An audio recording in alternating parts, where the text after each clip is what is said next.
care deeply about the world. I care deeply about the integrity of the earth. I care deeply about the integrity of human community. Dr. Mark Fiege is the Wallace Stegner Chair for Western American Studies at Montana State University. He was educated at Western Washington University, Washington State University, and the University of Utah. For 22 years, he served on the faculty of Colorado State University, where he co-founded the Public Lands History Center. Currently, he is an environmental and Western history professor at MSU, as well as a climate activist. His publications include Irrigated Eden, The Making of an Agricultural Landscape in the American West, The Republic of Nature, An Environmental History of the United States, and National Parks Beyond the Nation, Global Perspectives on America's Best Idea. I was not narrowly trained. I wasn't just trained at the doctoral level in environmental history. I was trained in all of American history, not just United States history, but basically history over the past 5 centuries. I began to think about environmental history in terms much broader than environmental historians typically were thinking about it. And partly I was prompted by a couple of students. And a couple of students one day came up to me after class and they said, "You say this is American history." And they said, "Well, if this is American history, how come we're not studying the Revolution and the Civil War?"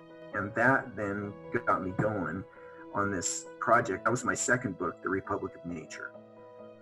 So that my concern there was to reimagine iconic, well-known episodes of American history as environmental history. I edited a book with a couple of colleagues called National Parks Beyond the Nation, in which we assembled a really cool, interesting array of national park scholars from around the world, or whose subject matter is national parks in different settings. Now working on a book on Yellowstone, and it's titled Greater Yellowstone, A History in Deep Time.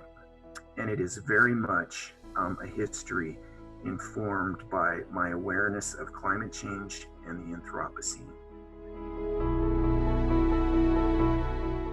When I became good friends with a historian named Frederick Albritton Johnson, and Frederick became deeply concerned about climate change. And Frederick and a colleague of his, Dipesh Chakrabarty, who's known for his work in post-colonial studies, they had a small symposium at the University of Chicago on the Anthropocene. And it was deeply emotional because the magnitude of it, the horror of it, began to sink in. I was sitting in the audience with a historian named Julia Thomas. She's a professor at Notre Dame. We're listening to a guy named Clive Hamilton. He had just published or was about to publish a book about geoengineering. And geoengineering is, in a climate change sense, the manipulation of the atmosphere, to mitigate the effects of the warming. And, he began to talk about what it might be like to try to cool the temperature by emitting this stuff in the upper atmosphere. And then he began to say, well, and it's entirely possible that we would never see blue sky again. And at that moment I was stricken. And the first person I thought of was my daughter.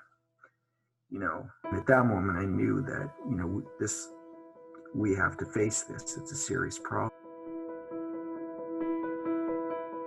We have to think about the past and as a source of lessons, as a source of understanding how power works, how decisions in the past that are made either enable or constrain us. We can't really understand what we're doing now and understand what we want to do in the future without assessing our own collective and personal pasts. I think another thing that history does is it gives us examples of when people did mobilize through popular democracy, necessary change. The study of history, the disciplined academic scholarly study of history is essential for all of us to figure out what we're going to do and how we're going to get to a better place. It alone won't change anything, but we're not going to get to a better place without that kind of intellectual, scholarly work. I think we have to reach out to each other and commit to one another and demonstrate to each other that we care about each other and that we're going to work together on things. You know, one of the things we can do is to think critically, make choices, but work with others to foster alternative systems of production and consumption. You know, gardening, all the hunting that I saw going on, you know, it's less consumptive and it's very respectful of the animal's life that's being taken. Find others like you and find solidarity with others. Friendship, all kinds of collegiality, group projects, talking to one another, recognizing that those are the font of human well-being. I got approached by a group called Our Children's Trust. And this was the group that took up the case of Juliana v. United States, Juliana v. the children's climate change lawsuit. But they said they wanted an amicus curiae brief, which is a friend of the court brief. And they were trying to assemble all of these briefs by various experts in support of the children. So I went to two people. One was Frederick's, and then I reached out to my doctoral student, Will Wright, who also is a climate change activist. And the question they asked was, you know, does the constitutional guarantee of, you know, life, liberty, and property encompass the right to an atmosphere, a climate capable of sustaining life? Clearly implicit in the founding, in the Declaration of Independence, in the Constitution, in the Gettysburg Address, you know, all of these founding texts is the assumption that there is a future, that there is an open world capable of sustaining human life and in which people can make a living. We made a small contribution to that larger effort, and it certainly solidified. Here we go back to the theme of solidarity. It brought me closer to Frederick and to Will, you know.